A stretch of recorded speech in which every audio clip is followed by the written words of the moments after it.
Welcome, borrowers and debtors, to Bankruptcy Bailout, because debt ruins lives, not bankruptcy. My name is Matt Burkus, Colorado bankruptcy and debt relief attorney, and today we're going to talk about how utterly ridiculous the bankruptcy system genuinely is. So if we step back and take a 30,000-foot view of the consumer bankruptcy system, we're going to discover that it's unnecessary, ridiculous, and wasteful. So what am I talking about here?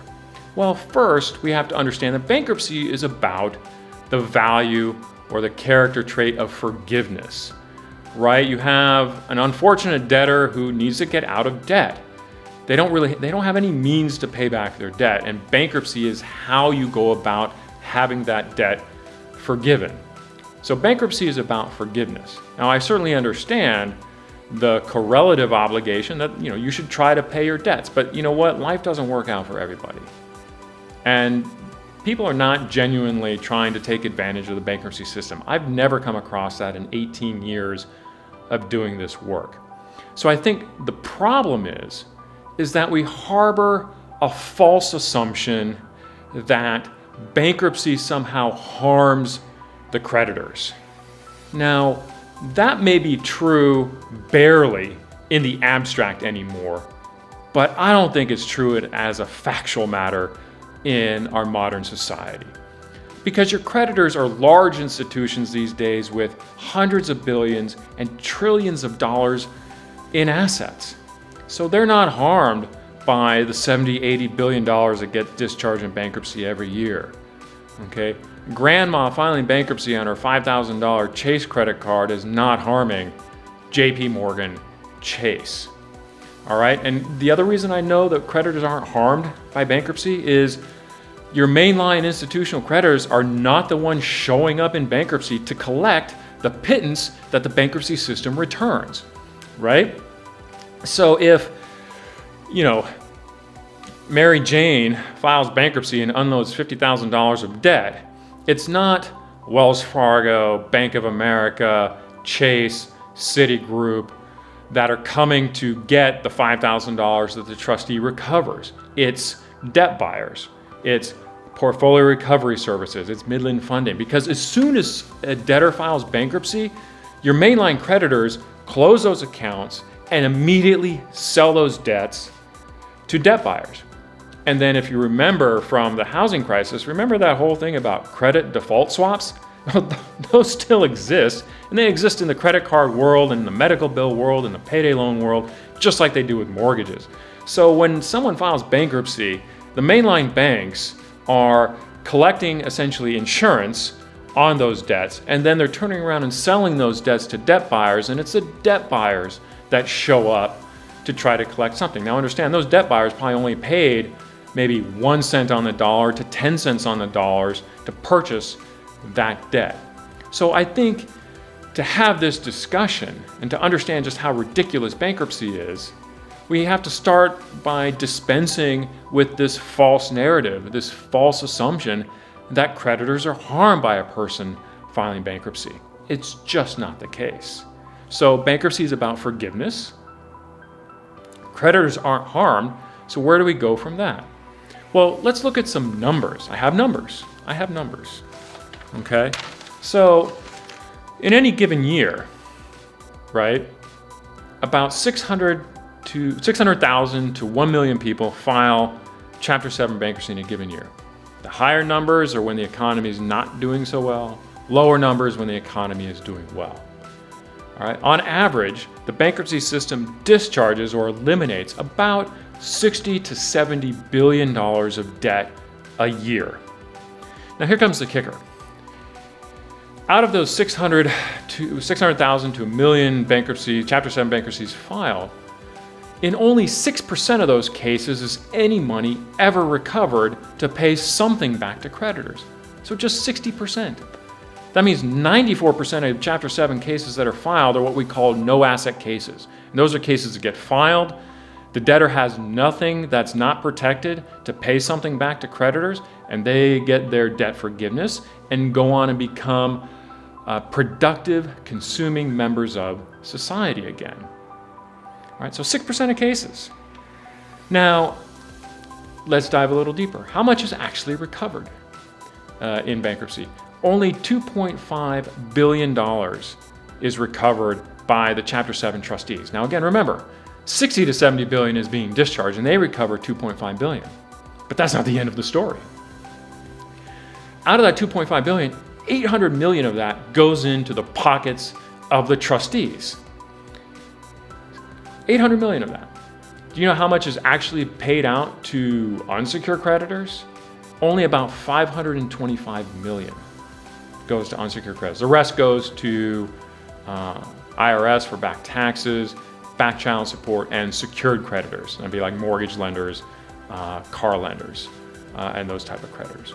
So doing the math on that, so for all this collection apparatus surrounding the bankruptcy, they only return about 0.7 to 0.9% of the money that's discharged. So they have a return of less than 1%. If you were a private debt portfolio manager and you returned less than 1% to your investors, you would be shut down, go out of business, and no one would work with you.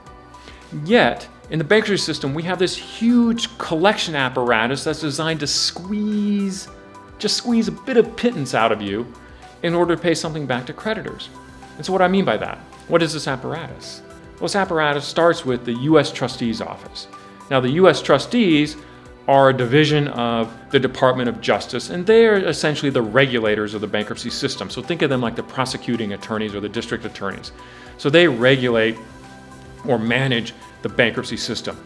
Underneath them, in the consumer world, in consumer bankruptcy world, you have the Chapter 7 trustees and the Chapter 13 trustees.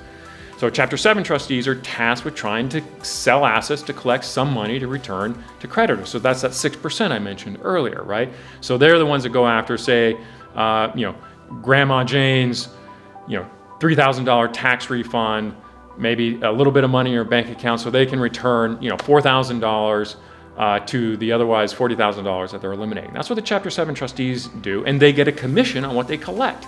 That's that 800 million I told you about. And then you have the Chapter 13 trustees. Now, Chapter 13 bankruptcies are monthly payment plans, whereby the debtor pays back a portion of what they owe over 60 months.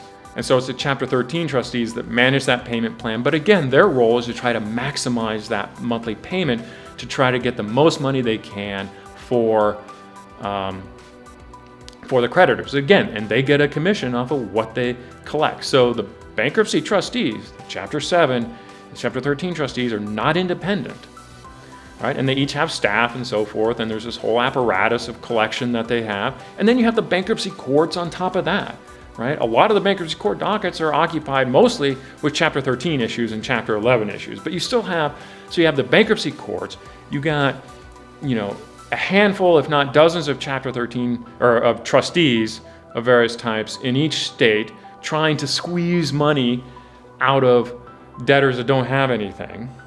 And then you got the U.S. Trustees Office on top of that. And yet they only recover less than 1% of the outstanding debt that's discharged. So I think we have to step back and ask the question, what is really being accomplished? Nothing. They are accomplishing nothing. They're returning they're returning 500 million to unsecured creditors out of 70 to 80 billion dollars that's discharged each year in bankruptcy. The creditors are not harmed by filing bankruptcy, and I think we need to embrace the fact that bankruptcy is about forgiveness. So what do we need as far as bankruptcy reform? Well, let's just do away with all this because it's not helping and we don't need it, right? Bankruptcy could be simplified, easily so. Right? We already have a means test. And the means test basically says, hey, look, if you make under a certain threshold of income, all right, then you qualify for Chapter 7 bankruptcy. Now, in order to protect assets in bankruptcy, every state and the federal law has exemptions. And those exemptions itemize what assets or equity in assets that you can keep, right? So you have a homestead exemption. Colorado, the homestead exemption is $75,000 in equity. You may have a household goods exemptions. You have a wage exemption. So you have all these laws. There's usually about 24 per state. Have about 24 laws per state exempting various items. We could do away with all that. It's totally not necessary. We could make bankruptcy, the easy administrative event that most people already think that it is, even though it's not. And we can do away with all these requirements, right? We could really literally make it probably about 10 to 15 pages where you disclose your identifying information, list all your creditors, maybe supply a tax return to prove your income, and then if you're under a certain threshold, debt's forgiven, no questions asked. We're not going to waste all this apparatus and $1 billion in expenses, or $1.5 billion for the bankruptcy apparatus that returns less than $600 million to unsecured creditors. And then you can do it once every 8 years, and maybe as a trade-off, we just say, look, okay, maybe we make that every 10 years, right? And we just say it's a no questions asked. Now, if you need to file Chapter 13 bankruptcy, we can keep Chapter 13 around, but again, simplify it to some degree. But Chapter 13 also does things that you can't do in Chapter 7. So Chapter 13 gives you a mechanism to get your house out of foreclosure, right? You can pay back the missed payments, get your car out of repossession, or prevent your car from being repossessed. So Chapter 13 has some utility beyond Chapter 7 to do things that can't be done in Chapter 7. So we keep Chapter 13, but maybe simplify it a little bit as far as what you pay back, and we just maybe treat it like the income-driven plans that are done for student loans, right? You just pay back 5% of whatever your income is, gross monthly income. You do that for 3 years, the rest of your debt gets discharged. Chapter 7 cases, so long as you make under a certain threshold of incomes, we're going to let you file bankruptcy, no questions asked. We're not going to inquire about your assets. We're not going to inquire about equity and assets. We're not going to care.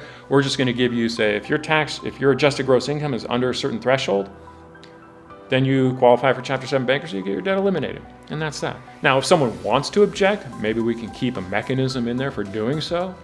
But by and large, the institutional creditors have already factored in a certain percentage of their debt being discharged in bankruptcy, and that's already built into the system. The bankruptcy trustees are basically doing a worthless job as far as the amount of money they actually collect for the benefit of creditors. And lastly, and I know what people are saying probably in their minds as you're watching this video, it's like, well, what about people taking advantage of the system? Well, I've been doing this for 18 years. I can honestly say I've never seen it. Most debtors, if not all debtors, are honest, right? And this is a myth that was propagated around 2005 when they amended the bankruptcy laws, is the creditors convinced legislators that around 2005 that a lot of people were taking advantage of the bankruptcy system by charging up credit and just eliminating it in bankruptcy. But there's no factual data to back that up. There's literally no evidence for that. All right. Again, just because it's possible that can happen doesn't mean it does happen. And you ask any bankruptcy attorney, most debtors are in unfortunate circumstances that they didn't intend to be. And most people hesitate to file bankruptcy. I mean, by the time they actually get to me to file bankruptcy, they should have filed bankruptcy 6 months or a year ago. People are afraid to file bankruptcy. All right. So it's not something that people are generally doing to game the system. So I think it's time for bankruptcy reform, and I understand that if this were to actually happen, a large part of my legal practice would become moot. I'd be out of business. At least part of my legal practice would be out of business. But bankruptcy is about forgiveness.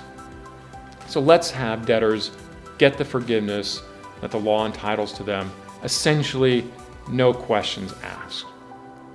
And make it a simple procedure where they can literally just fill out some forms, list their creditors, file it with the court. The court looks at it. As long as the court clerk looks at it, says, yeah, income's under a certain threshold, that's that. No more bankruptcy trustee meetings, no more bankruptcy trustees. There's no need for them. And then everyone goes on about their lives and people get the forgiveness that they need. That's what should happen with the bankruptcy system. My name is Matt Burkus, Colorado bankruptcy and debt relief attorney. I offer free initial phone consultations to residents of Colorado for the purposes of bankruptcy. Best of luck to you.